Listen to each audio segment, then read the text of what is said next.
sem mais demoras, fique de pé, nós vamos ler um texto que se encontra em Lamentações, Lamentações de Jeremias. Então, justamente ao lado aí do profeta Jeremias, você vai encontrar entre Jeremias e Ezequiel, Lamentações, capítulo 3, nós vamos fazer a leitura de um texto inicial.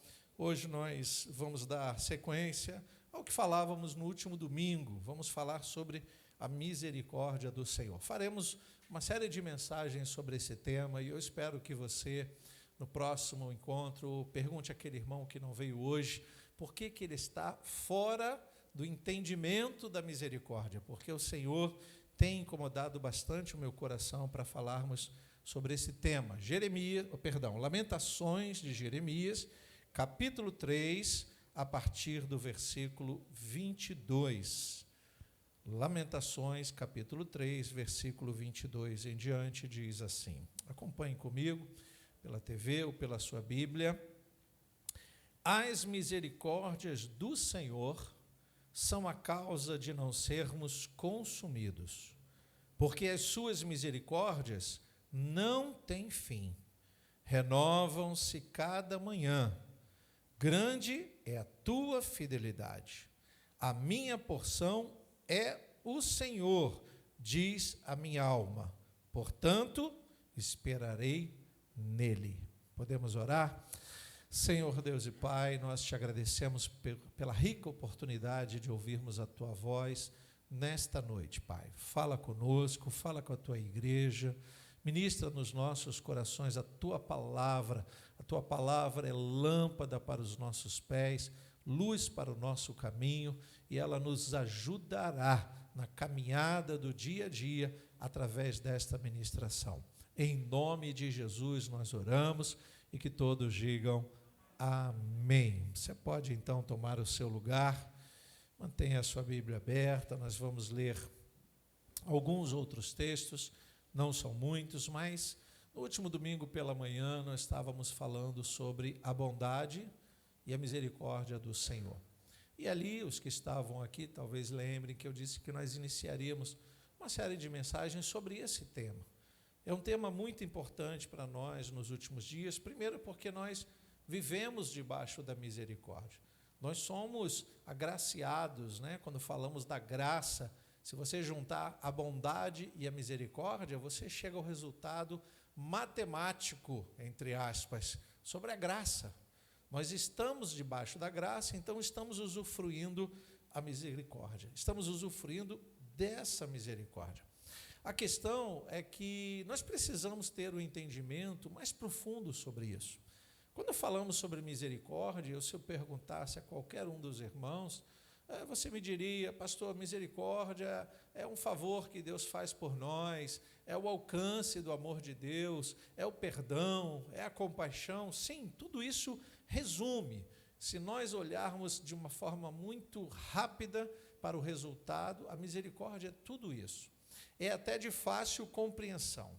Mas quando nós começamos a ler a palavra de Deus mais profundamente, nós vamos ver que a misericórdia não pode ser definida num rápido entendimento. Até porque o texto que nós lemos vai falando através do profeta Jeremias, e o texto está em Lamentações, significa que o profeta está chorando pelo povo. Jeremias é considerado o profeta chorão da Bíblia, porque ele clama, ele chora, ele se derrama na presença de Deus, por um povo, que ele faz parte, um povo que está um tanto quanto desviado da presença do Senhor.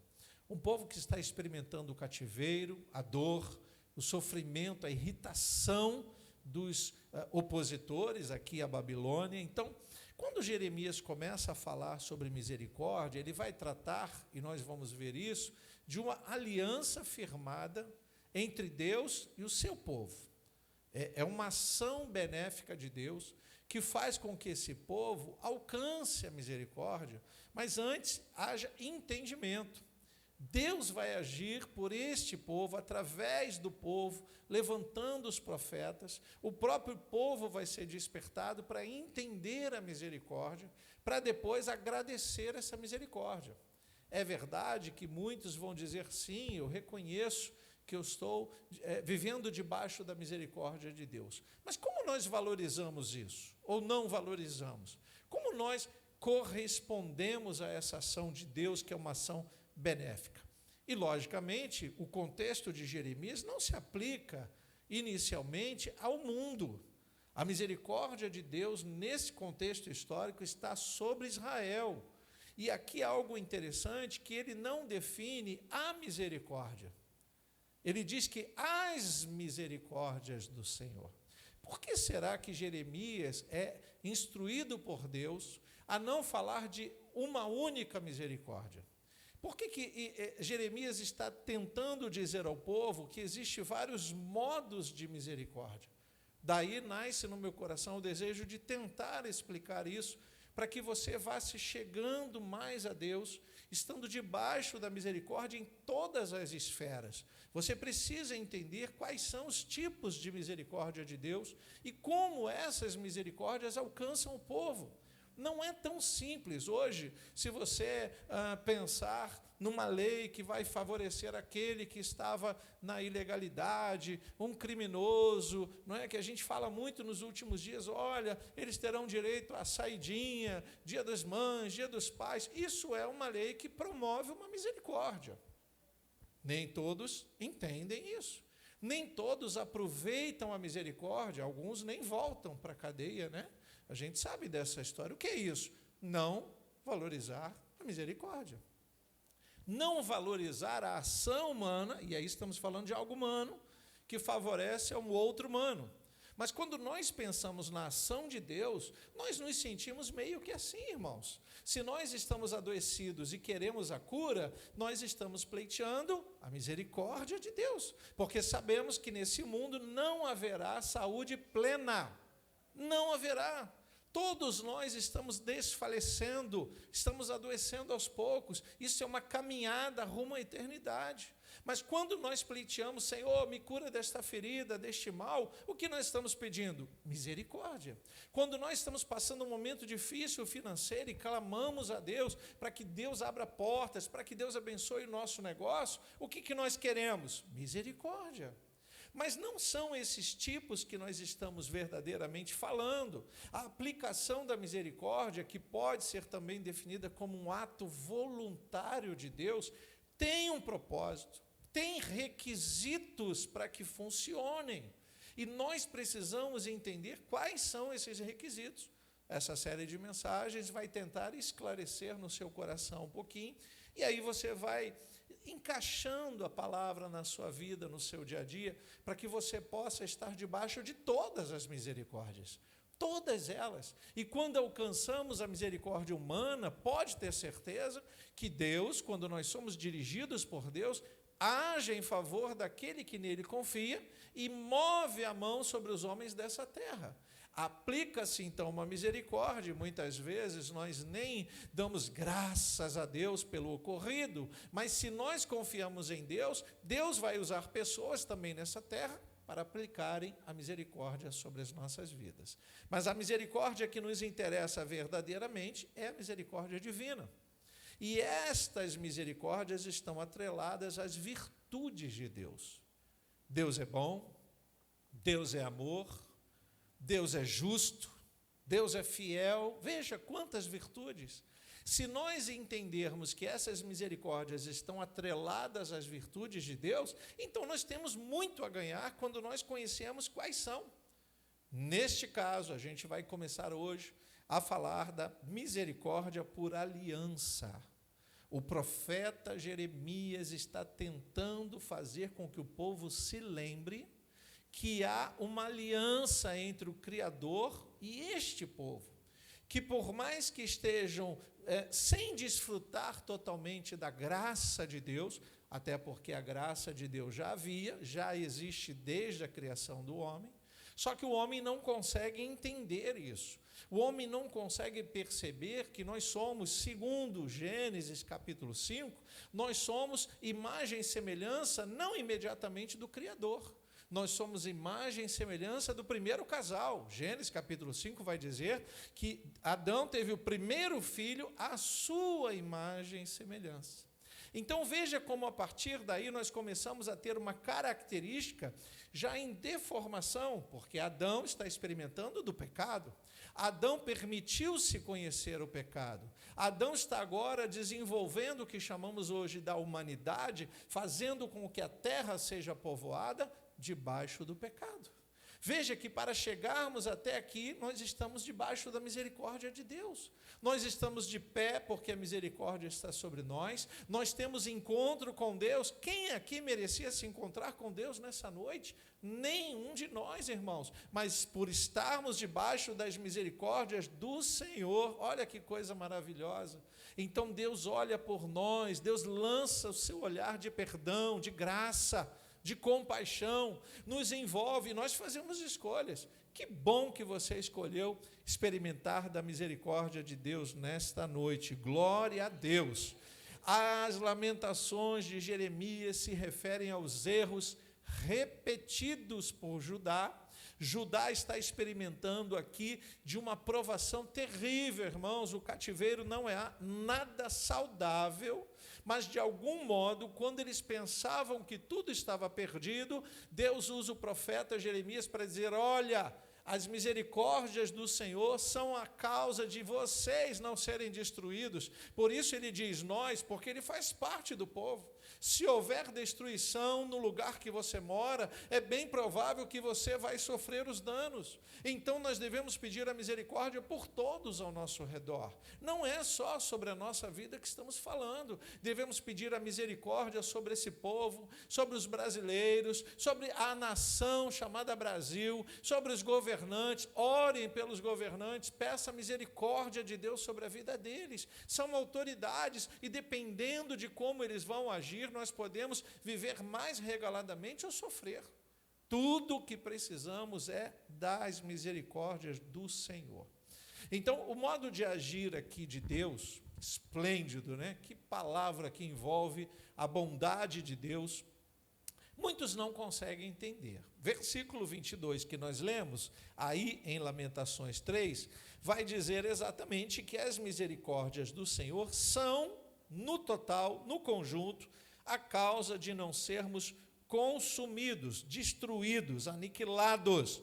E ele vai dizer que as suas misericórdias não têm fim. Veja como Deus vai agindo e dando uma esperança. E aqui a compaixão é o melhor sinônimo para misericórdia, porque faz com que aquele povo, mesmo estando num cativeiro terrível, não seja totalmente destruído. Havia aqui, ou há um entendimento, de que esse povo errava demasiadamente.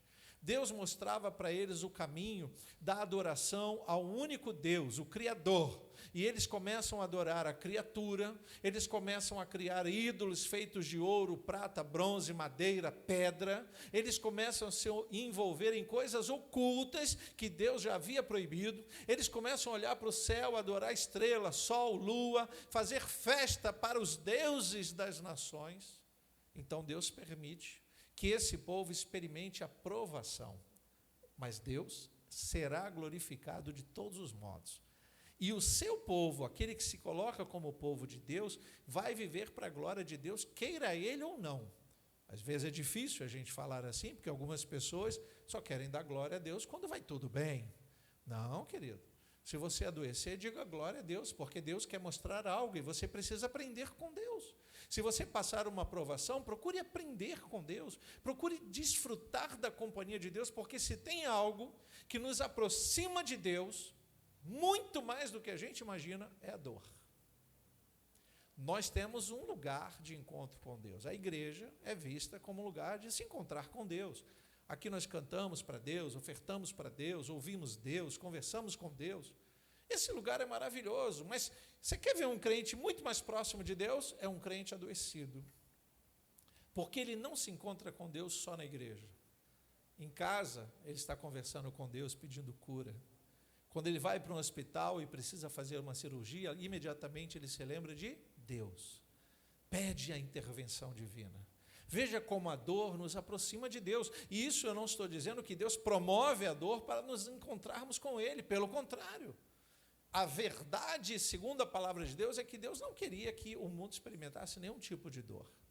Mas como estamos, então, como imagem e semelhança do casal Adão, Eva, e na sequência de todo o pecado, nós vamos ainda experimentar um grau de sofrimento, mas precisamos estar debaixo da misericórdia de Deus. E o profeta é claro em dizer que as misericórdias do Senhor são a causa. E eu gosto que isso me chama a atenção, porque pode ser entendido tanto quanto causa, como efeito. Como assim, pastor? Jeremias diz que a misericórdia é a causa. Sim, mas nós podemos entender nos dois aspectos. Se ela é causa, provoca a sobrevivência do povo de Deus. Jeremias vai dizer que ela é causa, por quê? Por causa dela, por causa das misericórdias, o povo de Deus não foi destruído. Por causa, então você imagina, lógico, ela sendo causa. Mas quando ela será efeito? Quando a gente lê o versículo seguinte, versículo 23, diz que essas misericórdias renovam-se a cada manhã. Veja o que diz no finalzinho do versículo 23. Grande é a tua fidelidade.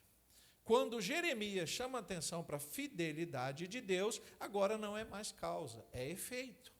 Por quê, pastor? Porque nós já entendemos que há uma aliança firmada entre Deus e os homens. Deus aplicou a sua misericórdia, permitiu que Adão não morresse imediatamente e desse sequência à sua família. Nascem os filhos de Adão, nós temos imediatamente os filhos que vão promovendo os grandes problemas, Abel, Caim, Sete, e toda a humanidade então se desenvolve a partir do primeiro casal, porque nós somos crentes que creem na Bíblia. Você pode dizer amém? Amém. Nós cremos no criacionismo. É a teoria que diz que Deus criou. Não cremos na evolução, não cremos na bactéria evoluída, não cremos na explosão do universo, e nós não repudiamos esse pensamento, cada qual pensa de um jeito. Mas mesmo, uma vez eu conversando com um ateu, eu disse para ele, você pode acreditar na explosão do universo? Eu continuo acreditando que Deus olhou para o pó da terra, criou o homem, tem poder para transformar o pó da terra em um ser vivente. Ele soprou o espírito e esse ser começou a andar, pensar, teve livre-arbítrio, conversava com Deus, de tal maneira que Deus disse para ele, quando o pecado entrou, que ele voltaria a ser o que ele era antes, pó. Foi feito do pó e ao pó voltaria. Então eu disse, olha, você pode continuar pensando na explosão do universo. Se acontecer alguma explosão, quem acendeu o fósforo foi Deus, o meu Deus que me criou.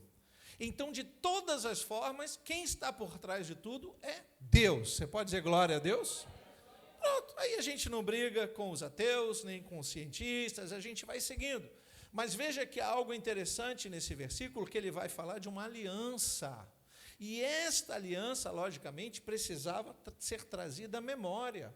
É como se Jeremias dissesse, olha, vocês estão debaixo de uma misericórdia que ela só existe através da aliança que Deus fez, e isso está muito claro aqui. Deus vai dar a sua fidelidade porque existe uma aliança. Só podemos falar em sermos fiéis ou infiéis se for feita uma aliança. Essa é uma aliança verdadeira. Quando estou ministrando para os casais ou os jovens que vão ficar noivos, eu falo do compromisso firmado, uma aliança que vai trazer uma responsabilidade. Você já percebeu que a juventude hoje fica com essa coisa de anel de compromisso? Eu disse, bom, na minha época era namoro, noivado e casamento. E o casamento é aquele momento em que nós chegamos diante de uma autoridade, de preferência religiosa, um sacerdote, e ministre sobre eles um voto diante de Deus. Porque dizer, olha, eu serei fiel enquanto é namoro, é uma fidelidade rasa. Não foram feitos votos. No namoro a gente promete tudo, né? Eu já prometi o sol, a lua e as estrelas. Eu não conseguia comprar nada para elas. Nada de sol, de lua e de estrela. Talvez um anelzinho com uma estrela, mas não, é um compromisso vazio. Quando a gente fica noivo, a coisa vai ficando séria, né? Coloca-se um anel de noivado para dizer o quê? Bom, agora eu vou me tornando um homem sério, uma mulher séria, eu preciso estar no ambiente da fidelidade. Mas ainda não é o voto final. Por quê? Porque não foi feito um voto diante de Deus através do sacerdote, através do ministro da palavra. Então, quando é feito esse voto, agora é um voto de fidelidade. Somente quando há uma aliança é que nós podemos pensar em ser fiéis ou infiéis. Pastor, meu namorado me traiu. Lamento. Não devia, né? Não está num bom pensamento. Mas talvez você possa conversar e pedir que ele se arrependa e você pode perdoá-lo. Como assim, pastor? Ele vai fazer isso no casamento? Provável que não, né? Eu não o conheço, eu não posso assumir a responsabilidade por ele ou por ela. Mas verdadeiramente ainda não foi feito um voto. Ele é livre, talvez ele esteja fazendo escolhas. É lamentável. Eu sou de uma época em que você namorava, ficava noivo e casava. E não tinha esse negócio de ficar enrolando muito não, né? Mas você bota agora um anel de compromisso, quanto tempo? 10 anos de compromisso. O compromisso, vocês já moram juntos? Isso não é compromisso. O que vocês estão fazendo? Tem alguma coisa errada. Então, não dá para falar em filho. Pastor, aquele que morava comigo me traiu. Era seu marido? Não. Fez voto? Não. Então, ele não te traiu. Você já traiu a você mesma. Fidelidade diz respeito a uma aliança. Colocou uma aliança diante de Deus, agora vamos falar de fidelidade ou infidelidade. Sabe por que eu estou explanando isso, irmãos? Não é à toa. É porque Jeremias está dizendo: Israel, povo de Judá, vocês são noiva do Senhor. Vocês têm um compromisso com Deus. Deus fez uma aliança com vocês. E Ele vai cobrar de vocês tudo. Porque se Ele é fiel, Ele vai cobrar fidelidade. Se Ele quer que você seja fiel nos dízimos e nas ofertas, sabe por que Ele fala isso? Porque é Ele quem dá todas as coisas. Ele não pode cobrar de nós o que Ele não nos deu. Se Ele cobra de nós o tempo para termos tempo para Ele, é porque Ele nos deu o tempo. Se Ele cobra de nós a fidelidade nas nossas ações, talentos que nós não entregamos para Deus, é porque nós estamos em infidelidade diante de Deus. Por quê, pastor? Porque nós fizemos uma aliança com Ele. Nós somos noiva. Nós queremos que o noivo se aproxime quando o inimigo chegar. Nós queremos a proteção do noivo. Você pode dizer amém por isso? Quando o diabo vier com toda a ira contra você e você clama a Deus, o que você quer? A proteção do noivo. E você invoca a fidelidade do noivo. Mas você só pode cobrar, entre aspas, a fidelidade de Deus se você for fiel a Deus. Então Jeremias está dizendo algo do tipo: povo, vocês estão vacilando, mas vocês têm a misericórdia de Deus por uma aliança que foi feita. Deus vai cobrar de vocês todas as coisas. E no versículo 24 ele diz que essa misericórdia, ou estas misericórdias, são renovadas a cada manhã. Você entende por que você adoece e no outro dia você consegue se recuperar? Foi o remédio? Pode crer, foi. Mas antes que seja o remédio, foi quem criou o remédio. E quem criou o remédio foi criado por Deus. E quem deu sabedoria para criar o remédio foi Deus ao homem. Então todas as coisas são dele e para ele. Diga glória a Deus por isso. Começa a entender que nós vivemos debaixo de uma misericórdia que está atrelada a uma aliança. Esta aliança é muito clara, irmãos, nós não podemos nos esquecer disso. Se nós prestarmos atenção, se nós não entendermos sobre essa misericórdia que existe sobre nós através de uma aliança, se isso não ficar bem claro e nós não pudermos não só experimentar isso, mas apregoar isso para o mundo lá fora, nós não estamos cumprindo a fidelidade. Israel é um grande exemplo que Deus está sempre imprimindo no coração daquele povo a lembrança da aliança. No texto que está em 2 Reis, você pode ler na TV, por favor, para ganharmos tempo, 2 Reis, capítulo 13, versículos 22 e 23. Um episódio que o povo está aqui agora debaixo de uma opressão. Azael, rei da Síria, oprimiu Israel durante todo o reinado de Jeoacás. Jeoacás é o rei do reino do norte. Então, agora, o Senhor, porém, versículo 23, o Senhor teve misericórdia de Israel, se compadeceu deles e voltou-se para eles por amor de quê? Da aliança com Abraão, Isaque e Jacó. E não quis destruí-los, até agora, ainda não os expulsou da sua presença. O que verdadeiramente o livro de Reis, esse segundo livro, está dizendo? Que Israel está vivendo a opressão do inimigo, e Deus poderia dizer, bem feito, eu avisei, fiquem aliançados comigo, eu darei a vocês a minha fidelidade, mas vocês precisam ser fiéis também, e vocês vão a cada dia experimentando dessa misericórdia, porque há uma promessa. Queridos, escute, se você se sente Israel, e você luta para ser Israel de verdade, esse povo está debaixo da misericórdia de Deus, porque eles têm uma aliança com Deus. Se nós queremos experimentar desta misericórdia, nós também temos que andar aliançados com Deus. O que tem Israel de tão importante, pastor, é um povo que leva o nome de Deus. A raiz no hebraico diz que El é Deus, Isra, povo de propriedade de Deus, louvado seja o Senhor, povo que vai viver para a glória de Deus. Então, se nós queremos ser El, você quer ser El, diga glória a Deus. Se você quer ser visto por Deus como Israel, você tem que andar em aliança com Ele. E se você andar em aliança com Ele, você vai experimentar dessa misericórdia. A aliança não pode ser quebrada. Gênesis, capítulo 15, versículo 1, depois eu vou ler o 18, que você vai entender fácil. Gênesis 15, versículo 1, depois desses acontecimentos, a palavra do Senhor veio a Abraão. Lá no começo, lembra que quando Jeremias lançou a palavra, o livro de Reis fala de uma aliança com Abraão, Isaque e Jacó. Gênesis vai começar a aliança no capítulo 15, depois desses acontecimentos, a palavra do Senhor veio a Abraão, numa visão dizendo, não tenha medo, Abraão, eu sou o seu escudo e lhe darei uma grande recompensa. Esse é o episódio que Deus promete a Abraão um filho. Só que Abraão, que ainda é chamado de Abrão, ele não pode ter filhos, ele está numa idade avançada, a sua esposa Sarai também está numa idade avançada, mas Deus quer mostrar que ele tem todo o poder. Ele pensa que vai ser o filho do seu escravo Eliezer, e Deus diz, não, você pode ter quantos filhos quiser com as concubinas, entre aspas, porque essa não era a vontade de Deus. Você lembra que ele teve um filho com a concubina de Sarai, e isso deu um problema terrível. Esse problema está até hoje, viu? Nasce Ismael, o príncipe do povo árabe, muçulmanos e judeus brigando até hoje. Ismael, descendência, Israel, descendência.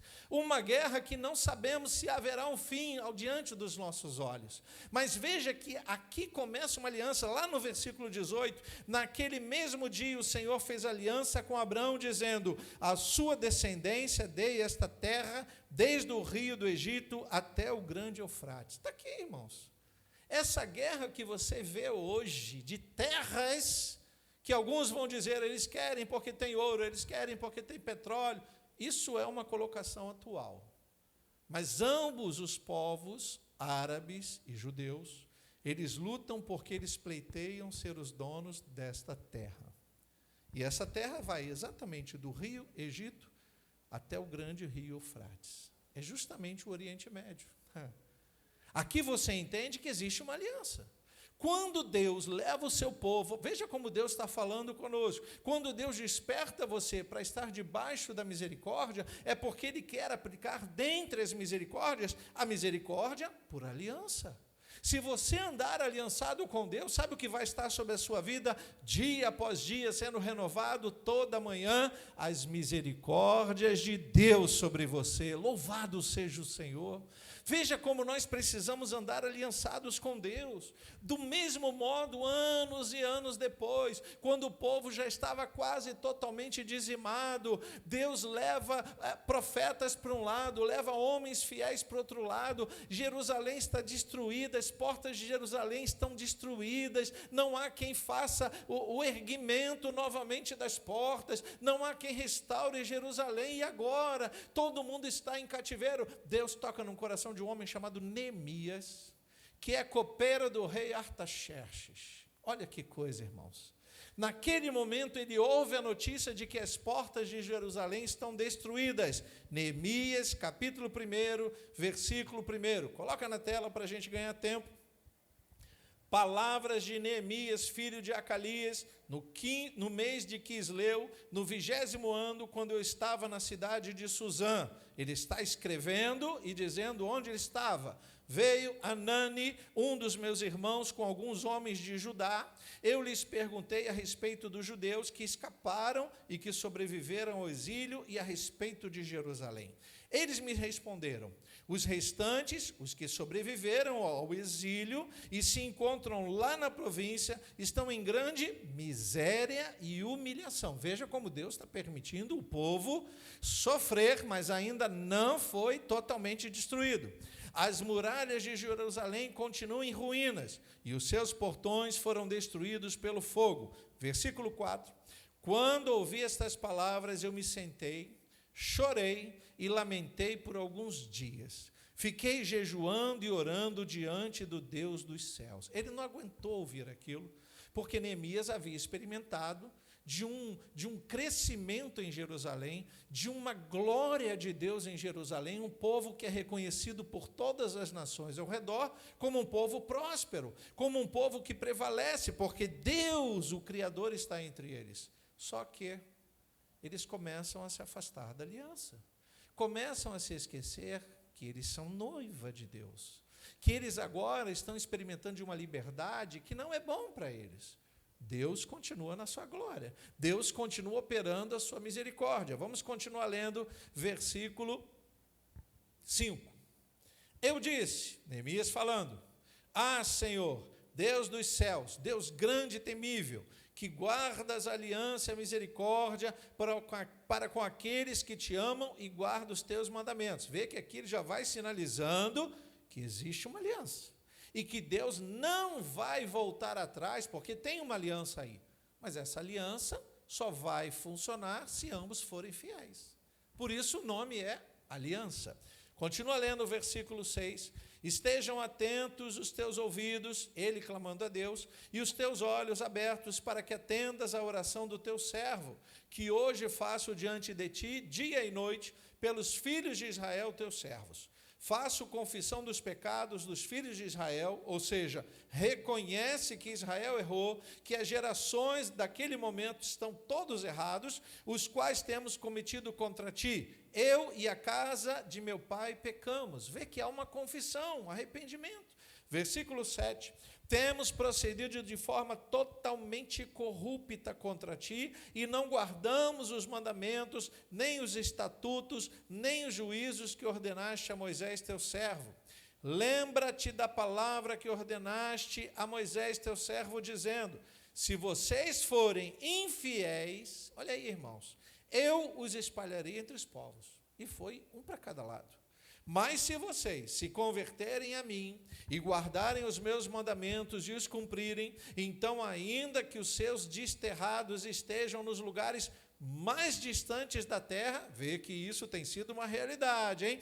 Um povo que pela misericórdia tem agora o seu Estado democrático, o seu Estado constituído pelas nações, mas ainda não cessou a guerra, estão vivendo uma grande guerra. Diz aqui que mesmo que os seus desterrados estejam nos lugares mais distantes da terra, de lá os ajuntarei e os trarei para o lugar que escolhi para fazer habitar o meu nome, Israel. Versículo 10. Estes ainda são teus servos e o teu povo que resgataste com teu grande poder e com a tua mão poderosa. Olha o versículo 11. Ah, Senhor, estejam abertos os teus ouvidos à oração do teu servo e à oração dos teus servos, que se agradam de temer o teu nome. Fazem com que o teu servo seja bem-sucedido hoje e encontre o quê? Misericórdia diante deste homem. De quem Neemias está se referindo? Do rei Artaxerxes. Diz ainda no final do versículo 11, nesse tempo eu era copeiro do rei. A história de Neemias é linda, não daria para a gente desenrolar hoje, mas Neemias está servindo o rei e vai colocar vinho. Neemias era o provador de vinho. O vinho não podia ser servido por qualquer um, porque o rei poderia ser envenenado. Neemias é um homem de confiança do rei Artaxerxes. Então ele coloca o vinho com semblante triste, o rei olha para ele e diz, meu servo, você não está doente, de que essa tristeza? Então ele conta a história de que o povo dele está sofrendo e ele consegue tocar no coração daquele homem com o seu sofrimento. O que é isso senão Deus movendo o coração daquele rei ímpio para dar condições de Neemias reerguer as portas de Israel. Jerusalém começa a ser reconstruída pela misericórdia de Deus. Sabe o que aconteceu aqui, queridos? Neemias orou e conversando sinceramente com Deus, Senhor, esse teu povo vacilou, mas nós temos uma aliança contigo. Nós estamos debaixo da aliança de Abraão, Isaque e Jacó. Hoje, no tempo da graça, nós podemos também fazer essa oração. Mas o que nós devemos verdadeiramente fazer é, Senhor, nós estamos aliançados contigo através da morte triunfal de Jesus Cristo naquela cruz, louvado seja o Senhor. Nós cremos em Jesus Cristo como único e suficiente Salvador. Esta é a nossa aliança contigo, firmada pelo sangue. A aliança verdadeira tem sangue, a aliança verdadeira tem morte de animal. Quem é Jesus? O Cordeiro sem mácula que se entregou por nós. Louvado seja Deus. O sangue dele foi derramado e nós fazemos aliança com ele. Quando nós nos dirigimos a ele e dissemos, quero ser teu, Jesus salva a minha vida, Jesus abençoa a minha casa, o que é isso? A aliança que estamos fazendo. E se temos esta aliança, o que precisamos fazer? Invocar as misericórdias de Deus através dessa aliança. Do mesmo jeito que Jeremias está lembrando aquele povo, e ele vai dizer verdadeiramente, é melhor que vocês invoquem a aliança, porque aquele povo já não lembrava mais dessa aliança.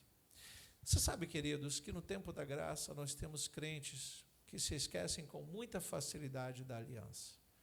É por isso que eles andam desatrelados. Quando Jesus diz, é algo maravilhoso, vem para perto de mim, que meu jugo é suave e meu fardo é leve. Ele não está tirando o jugo, ele não está tirando o fardo, ele está trocando um jugo e um fardo extremamente pesados sobre você, para colocar o peso sobre os ombros dele, para que você tenha alívio. Sabe o que ele nos dá? Alívio das nossas dores. Diga glória a Deus por isso. Você entende porque quando ele é assunto aos céus, ele envia o seu Espírito, e como ele chama o seu Espírito? Consolador. Aquele que vai tratar as nossas dores. Enquanto nós temos vida, nós vamos sentir dores. Nós vamos sofrer, é perda de alguém, é o emprego que se vai, é a nossa saúde, é a desilusão, é a traição, não importa o que seja, essas são as nossas dores, mas se você se mantém aliançado com Deus, o Espírito Santo de Deus estará sobre você, glória a Deus, e Ele vai fazer com que você se lembre desta aliança. Meu irmão, minha irmã, você tem uma aliança com Deus nesse lugar. Você precisa se manter aliançado com Deus. Por quê, pastor? Porque um dia nós vamos precisar das misericórdias de Deus. Pastor, está profetizando que vamos errar? Não, estou dizendo que nós já estamos errados, que nós somos seres errantes, que nós falhamos com Deus sobre muitos aspectos. Não é experimentar o pecado em si, mas muitas vezes nos afastamos da presença de Deus, permitimos que o nosso coração se encante para as coisas desse mundo, Lemos o Salmo 119 na abertura deste culto, que dizia: Senhor, não permita que os meus olhos vejam a vaidade. Ver em que sentido? Amar mais a vaidade do que o mundo eterno, gostar mais desta vida do que da vida eterna, nos agarrar às coisas desse tempo e nos esquecer que Deus tem coisas muito maiores, muito mais do que nós pedimos. Louvado seja Deus. Não podemos nos afastar da aliança de Deus, queridos. Esta palavra está apenas começando. Nós vamos desenvolver sobre misericórdia em vários aspectos, mas talvez Deus queira fazer primeiramente que você entenda que nós podemos estar debaixo desta misericórdia especificamente, se nos mantermos aliançados com Ele.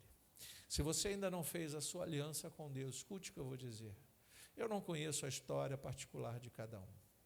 Nós temos a visão de que uma igreja, temos frequentadores aliançados, fiéis, tementes, batizados, mas nós temos também a visão de que muitos nos visitam, muitos estão apenas observando, muitos estão querendo se aproximar da igreja, manter uma aliança através da igreja com Jesus. Isso é extremamente importante, queridos, porque a igreja é o lugar onde a memória é convidada a lembrar da aliança. A igreja é o lugar que as pregações fazem com que a gente se lembre que nós temos um Deus misericordioso, por isso nós não fomos consumidos. Louvado seja Deus. A igreja é o lugar que nós ouvimos a mensagem, e a mensagem faz o teu espírito lembrar que se você clamar, Deus vai ouvir dos altos céus, vai sarar a tua terra, vai dar fruto bom na tua casa. Você recebe isso? Diga glória a Deus. Veja verdadeiramente, quem ainda não fez uma aliança com Deus, precisa fazer hoje. Porque nós não sabemos o dia e a hora que o exílio chegará. Nós já vivemos num breve cativeiro. Nós temos algumas liberdades, mas não temos todas.